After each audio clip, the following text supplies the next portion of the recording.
Hi student, आज के lecture में हम बाढ़ के बारे में पढ़ेंगे एनवायरमेंटल स्टडीज़ के अंतर्गत।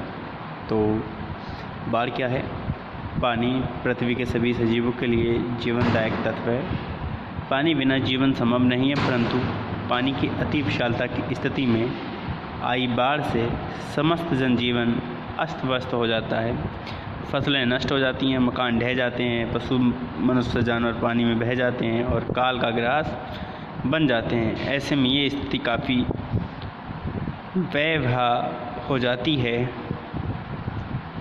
महामारी फैल जाती है तथा सभी व्यवस्थाएं यथा बिजली, स्वच्छ जल प्रदाय, यातायात, सीवर आदि सब अस्त व्यस्त हो जाते हैं। भारत में अनुमानतः लाखों घर बाढ़ से चौपट हो जाते हैं एवं करोड़ों रुपए की फसल बर्बाद हो जाती है तथा सैकड़ों जानवर व मनुष्य काल का ग्रास बन जाते हैं। बाढ़ से जन माल दोनों की हानि होती है। भारी वर्षा, बांधों के टूटने, चक्रवात या समुद्री तूफान आने से बाढ़ तेजी से आती है। नदी का जल स्तर बढ़ने से आसपास के क्षेत्र डूबने लगते हैं। बर्फ़ पिघलने से समुद्री तटीय इलाके डूबने लगते हैं। नदियों में उनकी क्षमता से अधिक पानी आने से अधिक जल आसपास फैलकर बाढ़ का रूप धारण कर लेता है। बहती नदियों में अत्यधिक सिल्ट के बैठने से नदियों में पानी का तल उथला हो जाता है, जिससे नदियों की चौड़ाई बढ़ जाती है तथा आसपास के क्षेत्र प्लावित होने लगते हैं। कुछ समय बाद सिल्ट के बह जाने से पानी अपनी स्थिति में आ जाता है।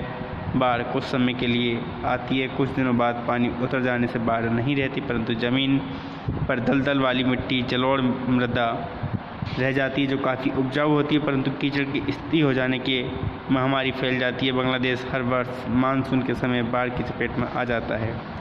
1974 में बांग्लादेश का लगभग आधा क्षेत्रफल बाढ़ की चपेट में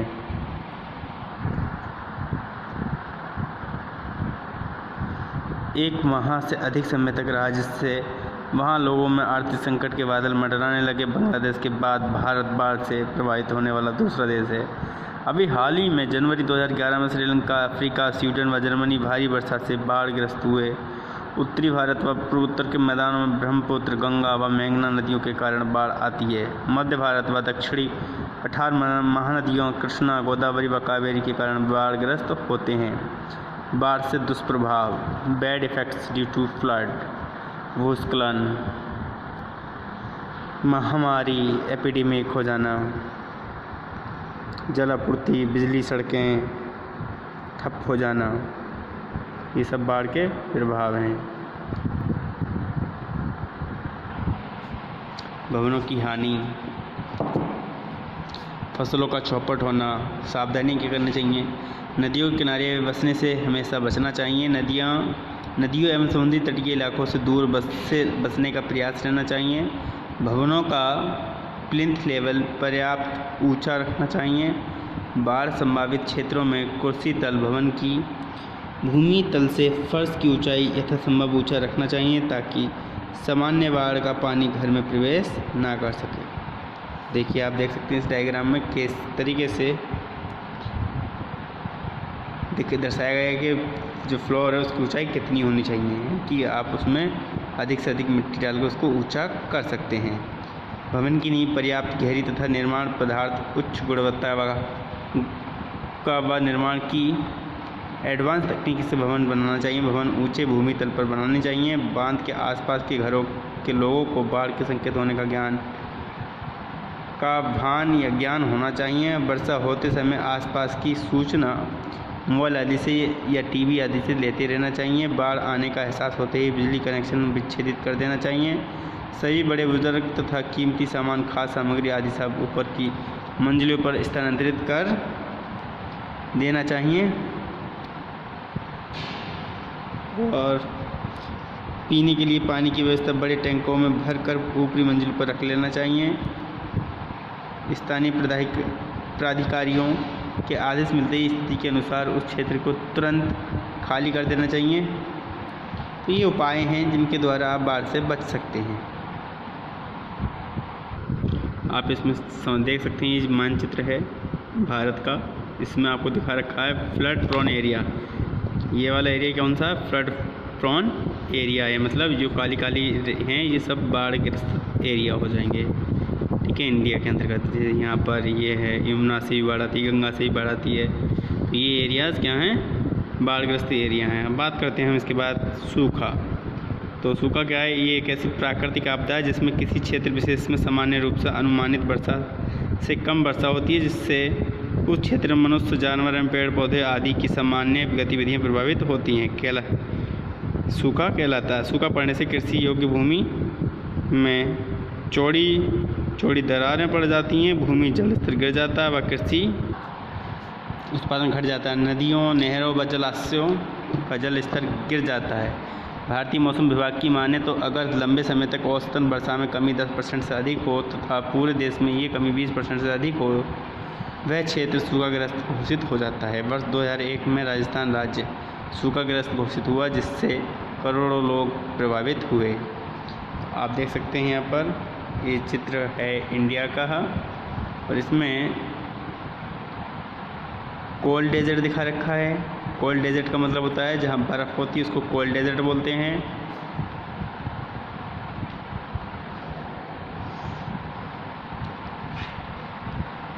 ये जो एरिया है कोल्ड डेजर्ट का है, ब्लैक एरिया।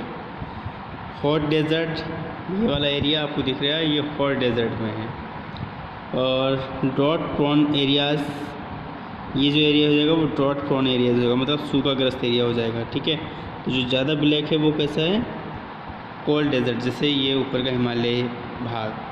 ठीक है, ये हॉट डेजर्ट मतलब रेतीला भाग हो जाएगा। और ये ड्रॉट प्रोन एरियाज़ हो जाएगा यहाँ पर, ये सब ड्रॉट प्रोन एरियाज़ हो जाएगा। ठीक है, यहाँ सूखा पड़ा है।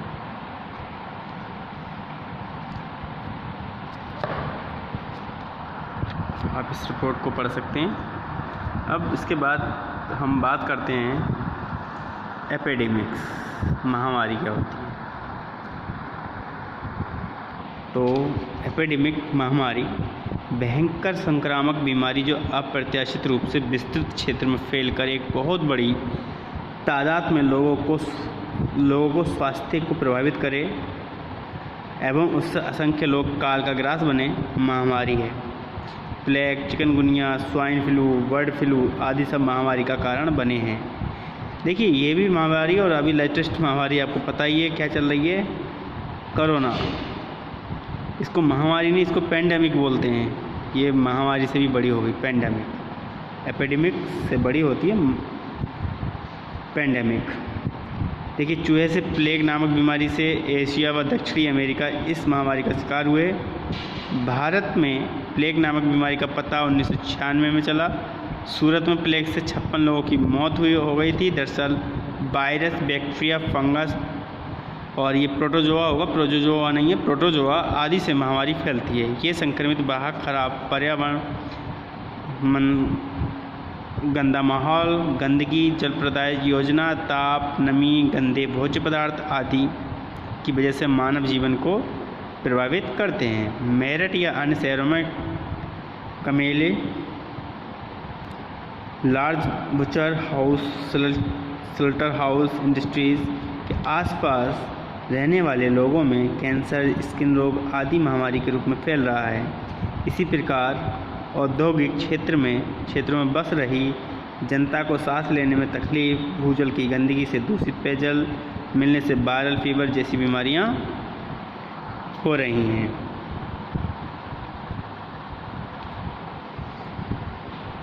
सामुदायिक रूप से फैल रही हैं, जनता को सांस लेने में तकलीफ, तो ये क्या होता है, सामुदायिक रूप से फैल रही हैं, जिसमें एक विशाल क्षेत्र में रहने वाले लोग प्रभावित होते जा रहे हैं। इससे समाज के क्षेत्र विशेष में शारीरिक क्षीणता, आर्थिक हानि, मानसिक तनाव, पोषण व भयंकर व्याधियाँ फैलती जा रही हैं। जिससे बचाव के लिए मलिन बस्तियों से दूर रहना एवं स्वच्छतापूर्ण वातावरण में रहना एवं इसे बनाए रखना जरूरी है। रासायनिक रिसाव व औद्योगिक आपदाएँ, chemical leakage and industrial disasters. तो उद्योगों में आग लग जाना, विस्फोट हो जाना या रासायनिक गैसों का रिसाव हो जाना या रासायनिकों का लीक होकर रिसाव हो जाने से बड़ी बड़ी दुर्घटनाएं हुई हैं, जो मानव भूल चूक से हुई हैं तथा आपदा का रूप ग्रहण कर लेती हैं। देखिए, तो इसमें कौन सी कुछ आपदाएं हैं जो दिखाई गई हैं। कई बार असावधानीपूर्वक गैर जिम्मेदारी व लापरवाही से रासायनिकों का प्रयोग करने से या रासायनिक हथियारों का प्रयोग करने से या रासायनिक हथियारों के इस्तेमाल करने से मानव समूह में उपजे संकट से त्रासदी हो जाती है। जैसे 2-3 दिसंबर 1984 में भोपाल गैस त्रासदी हुई, यानी कि दिसंबर में हुई थी 1984 में भोपाल गैस त्रासदी, जिसमें मिथाइल आइसोसाइनेट व फॉस्जीन गैस के संयुक्त रिसाव से हुई मौतों एवं पीड़ितों का असर आज भी वहाँ देखा जा सकता है। आज भी वहाँ अपंग, अपाहिज एवं शारीरिक रूप से अक्षम बच्चे जन्म ले रहे हैं। इसी प्रकार 9 या 11 दिसंबर को 1973 में लंदन में, इंग्लैंड में 1880, 1982, 1948, 1952, 1956, 1957, 1959, 1962 व 1963 में भी लंदन में वायु प्रदूषण से संकट पैदा हुए। इसी प्रकार जनवरी में 1963 व नवंबर 1966 में न्यूयॉर्क USA व 27 अप्रैल 1986 में चेरनोबिल यूक्रेन में ऐसी ही दुर्घटनाएं वायु में औद्योगिक गैसों के हिसाब से हुई। इसी प्रकार 4/12/1985 को दिल्ली की श्री राम फूड एवं खाद्य प्रसंस्करण कारखाने से ओलियम हाइड्रोजन गैस के पाइप से रिसाव हुआ, जिससे काफ़ी लोगों की जानें गईं। इसी प्रकार 14/9/1997 को HPCL की विशाखापत्तनम शाखा से LPG गैस का रिसाव हुआ। इसी तरह दिसंबर 1930 में बेल्जियम की म्यूज वैली में व अक्टूबर 1984 में USA के पेनिनसिल्वेनिया के डोनेरा में गैस रिसाव की घटनाएं हुई, जिससे काफ़ी क्षति हुई तथा लाइफ लॉस भी हुआ। तो ये घटनाएं घटित होती रहती हैं जो कि मानव निर्मित होती हैं। जैविक आपदाओं के बारे में बात करते हैं। जैविक आपदाएं, बायोलॉजिकल डिसास्टर। जैविक अवयवों की मार बहुत कष्टकारी होती है। खेतों में जैविक रूप से विषैले तत्वों का स्प्रे कर या युद्ध जैविक हथियारों के प्रयोग से रोग फैलाने वाले कीटाणु हवा में फैलाए जा सकते हैं, जिससे सभी जीवधारियों के श्वास लेने में से जैविक कीटाणु हमला बोल देते हैं तो शरीर में प्रवेश कर रोग प्रतिरोधक क्षमता समाप्त कर देते हैं और शरीर को रोग युक्त बना देते हैं। जैविक हथियार लिफाफे में भी भेजे जा सकते हैं। ये हजारों व्यक्तियों को मौत का सफ़र दे देता है। डेंगू, प्लेग, स्वाइन फ्लू के कीटाणु एक तरह से जैविक हथियार हैं। एक अनुमान के अनुसार 100 ग्राम एंथ्रेक्स जीवाणु महानगर में की हवा में छिड़क दिया जाए तो ये लगभग 30 लाख लोगों को एंथ्रेक्स का शिकार बनाकर मौत के मुंह में उन्हें ले जा सकता है। इसका इलाज काफ़ी जटिल एवं दुष्कर होता है। वर्तमान में आतंकवादी गतिविधियों के चलते जैविक हथियारों का इस्तेमाल आतंकियों द्वारा किए जाने की संभावना है। विदेशों से आने जाने वाले संक्रमण से ग्रसित लोगों द्वारा ये जैविक बीमारी आपदा का रूप ले लेती है। इसके बचाव हेतु सुरक्षा एवं सावधानी आवश्यक है। और सबसे ज़्यादा जैविक आपदा आपके देखने को मिली रही है जो हम इस आपदा से चल रहे हैं, इसको बोलते हैं, जिसको हम क्या बोल रहे हैं, कोरोना, कोविड-19। ये एक जैविक आपदा है जो कि बहुत भयानक रूप से पूरे विश्व को प्रभावित कर चुकी है। अग्नि, फायर, ये भी एक प्रकार की क्या है, आपदा ही। जब आग लग जाती है, भयंकर आग लग जाती है, ठीक है।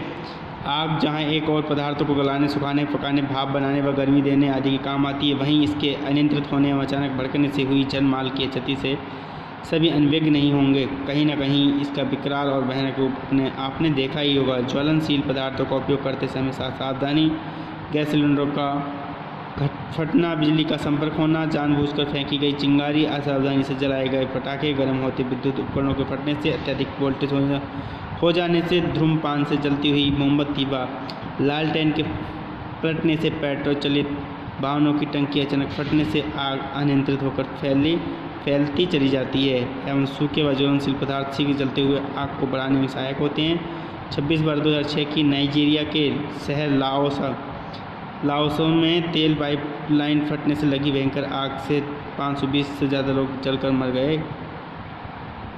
ये रिपोर्टें इनको पढ़ते रहना, ठीक है। तो ये आग के बारे में थी। बस आज के लेक्चर में इतना ही। थैंक यू, जय हिंदी। तो ये आपदाओं के बारे में और चैप्टर आपका एंड समझो। तो इस प्रकार से आपका पूरा सिलेबस हो गया। धन्यवाद।